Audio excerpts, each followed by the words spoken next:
In a quiet, overlooked town lived a boy named Ethan. Poverty was not a phase in his life. It was the environment he grew up breathing in. His pockets were usually empty. His shoes were worn thin. His school bag had been stitched more times than he could count. Some nights, sleep came with hunger. But inside Ethan lived something invisible to most people. A persistent dream. He did not want to merely survive. He wanted to change the direction of his life and the life of his family. He believed his story could stretch far beyond the limits placed around him. Whenever Ethan spoke about his ambitions, people laughed. A boy with no money should not talk about big futures, they said. Focus on getting through tomorrow. Dreams belong to people who can afford them. The words hurt. Still, Ethan held on to a quiet certainty. His future was not a prisoner of his present.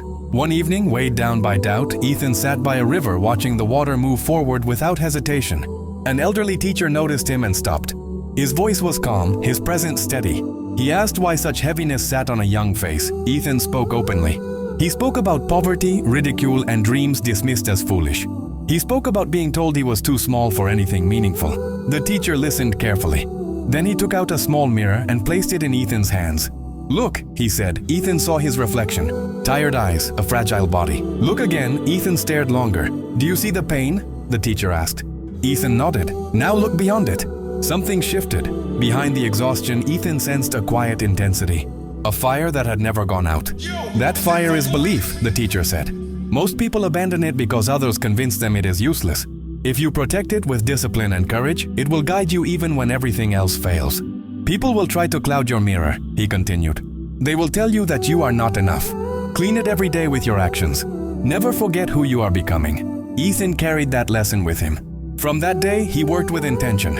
He read every book he could find. He practiced writing. He learned from mistakes instead of hiding from them.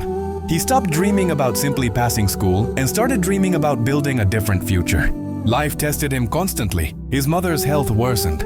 Medicine was expensive. His father worked long hours in the fields and still came home with little to show for it. Waiting was not an option. Every morning, Ethan went to school. In the evenings, he washed dishes at a small cafe. On weekends, he assisted a local repairman, learning practical skills. At night, while the town slept, Ethan studied under a dim light, trading comfort for progress. Sleep was scarce, food was sometimes skipped. The dream remained untouched. Years passed.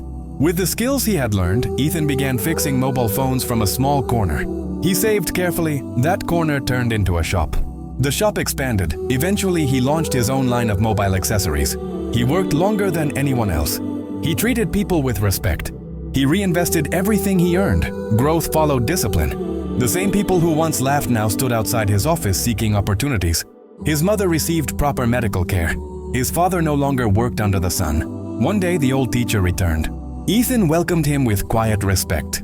The teacher smiled. "The world trains poor boys to think small. Those who refuse rewrite their story. Dreams are not measured by money, but by vision." The mirror had never changed, only the reflection had. And the fire behind Ethan's eyes still burned steady.